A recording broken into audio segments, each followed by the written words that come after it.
Hello. Tonight's post, we'd like to do a response to someone that has a video out on YouTube called "Exposing the Shepherd's Rod."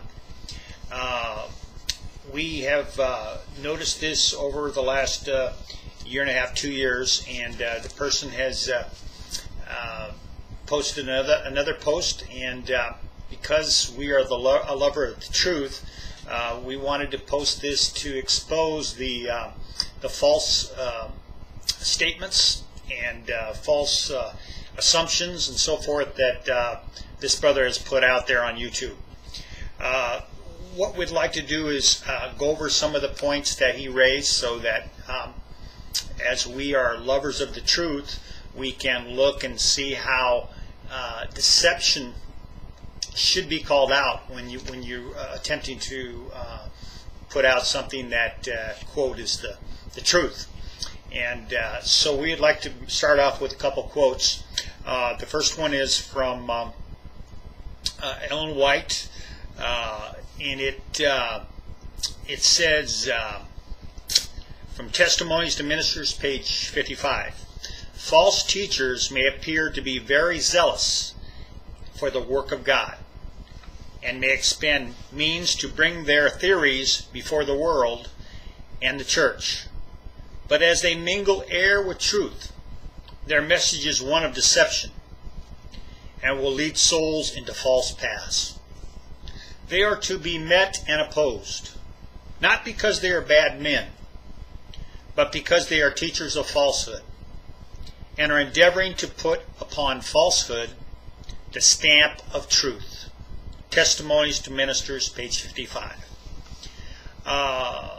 The second one is, ignorance is a sin when knowledge can be obtained. That is from H.R. September 1st, 1866. So we wanted to get that out, that if you're ignoring the truth when you can have access to it and study it, for instance, in his videos, he shows very poor facts, and he's basing those assumptions on his poor facts, and this leads him into farther and farther paths into falsehood.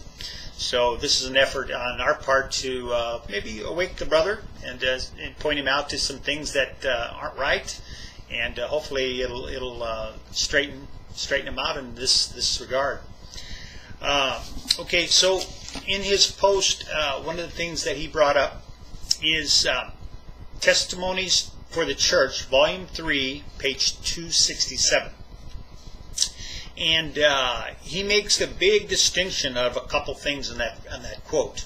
For instance, the word general destruction. Now, he's assuming that the general destruction they're talking about is in the plagues, in the last hours of probation, the general destruction of all the world. That is assuming that the word general destruction applies to the world. Well, let's go to Ellen White's own words to describe the words general destruction. In other words, this is one of the areas where she has used that term in some of her writings. It's found in Great Controversy, page 25 and 26. When the warning sign should be seen, and judgment was to follow so quickly that those who would escape must make no delay. Throughout the land of Judah, as well as in Jerusalem itself, the signal for flight must be immediately obeyed. They must not hesitate a moment, lest they be involved in the general destruction. This is Great Controversy, page 25 and 26.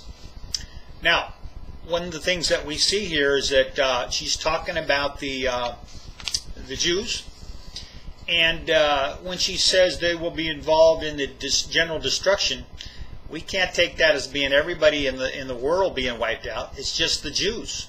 So for her to use this same general destruction in Testimonies for the Church, Volume 3, page 267, and mean it for the world, is really stretching it. So this is private interpretation. So we can't stand on, this being the indication of in the time of the plagues.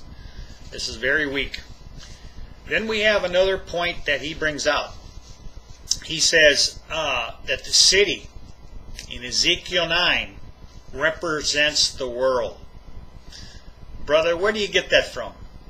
Would you please show us quotes or references from inspiration showing that the city represents the world? This is nothing more than private interpretation.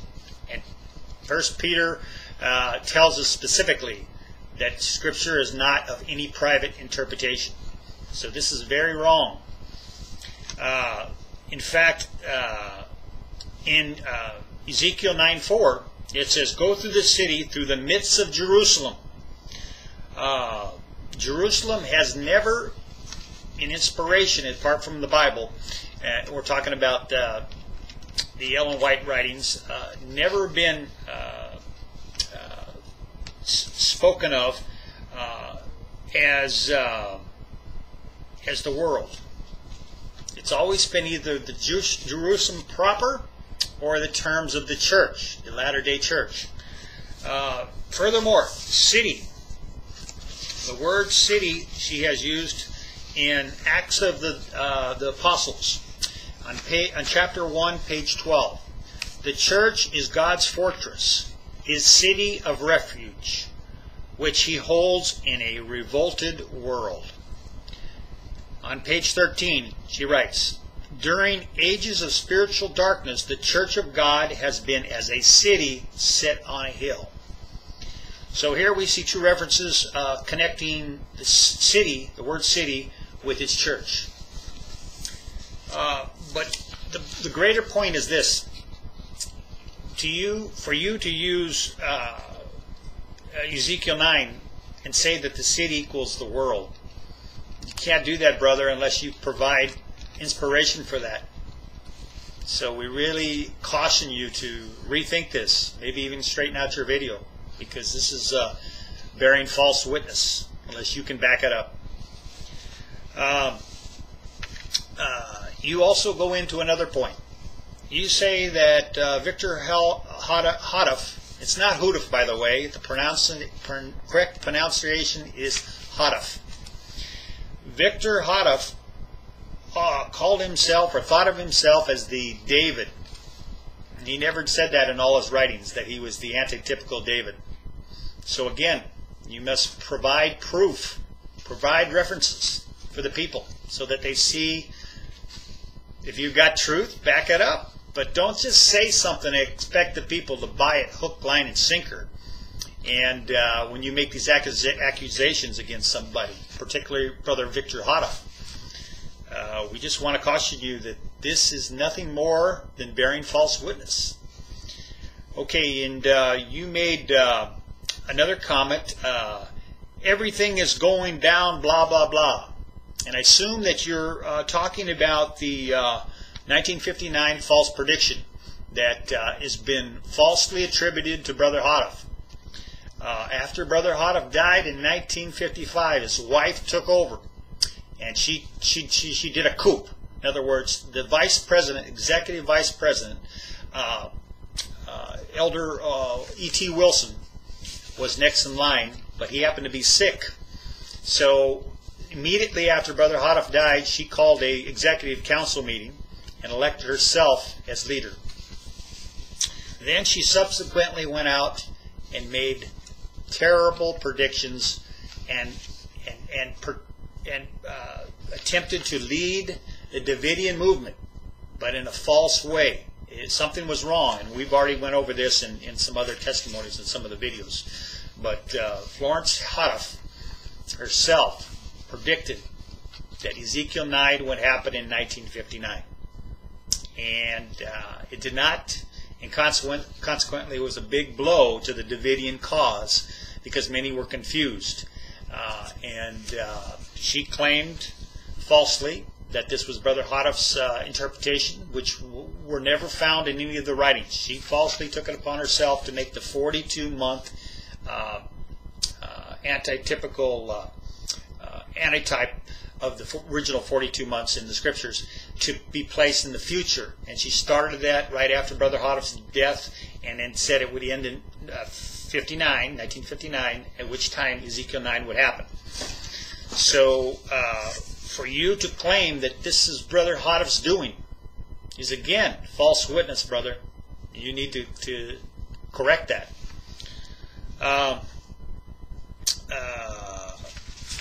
In fact, I will read you, just so for your own information, what the shepherd's rod basically stands for.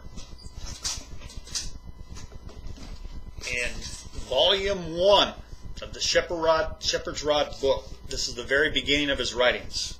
I will quote the preface.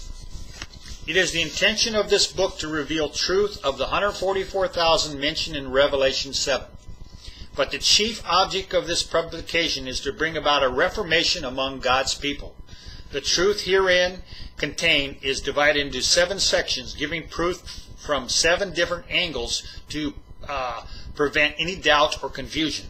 The subject is made clear by the use of the Bible and the writings given by the Spirit of prophecy. You see, that's what this is all based on. Spirit of prophecy in the Bible. It's not what you think, and you have no clue basically what this is about. So you better start learning before you start putting out videos. Now we'll go to the introduction. That was some of the preface. Now we're going to look at the introduction. This publication contains only one main subject with a double lesson, namely the 144,000 and a call for reformation. The object in view is to prepare God's people for the impending doom of Ezekiel's prophecy, chapter 9. There is no new doctrine taught, neither does it condemn the ones we have. The wonderful light between its pages shines upon a large number of scriptures, which we have had no understanding of heretofore.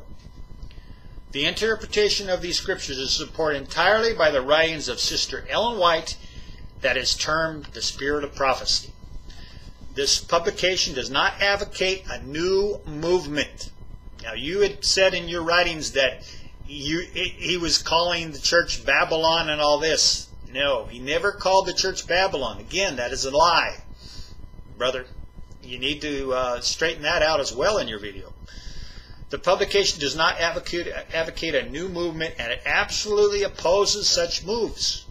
It brings out a positive proof, which cannot be contradicted, that the Seventh-day Adventist Church has been used by God to carry on His work since 1844. So that is the introduction of this book, The Shepherd's Rod, which I highly suggest you pick up and read. Because if you're going to go ahead and put out slander and falseness about a man's teachings, this can only be construed as breaking the 9th commandment, brother, which says, "Thou shalt not bear false witness." Okay, we have a couple more points that we'd like to get to. You portray the Shepherd's Rod movement from Brother Houteff as evolving into the Waco disaster, the David Koresh mess. This is false, brother. David Koresh had nothing to do with Brother Houteff's movement. He had everything to do with the Branch Davidian movement, which is nothing like or connected to the Davidian Seventh-day Adventist movement. Now, we have a video called "The Original Davidians Are Not the Branch Davidians." So we advocate that you watch that and listen closely, because then again you will straighten out yourself as far as bearing false witness. So we'd like to close this short video by letting you know that the deceptions that you've done are serious, and they should be straightened out. I would make a video to correct it, or better yet, just delete the whole thing, because if you got so much falsehood in it, you're mixing truth with error, and what good is that going to do? So we'll close with a couple quotes. Woe unto them that call evil good, and good evil, that put darkness for light, and light for darkness, that put bitter for sweet, and sweet for bitter. Isaiah 5:20. And then the last quote I read is the 8th commandment: Thou shalt not bear false witness against your neighbor. Thank you very much for listening.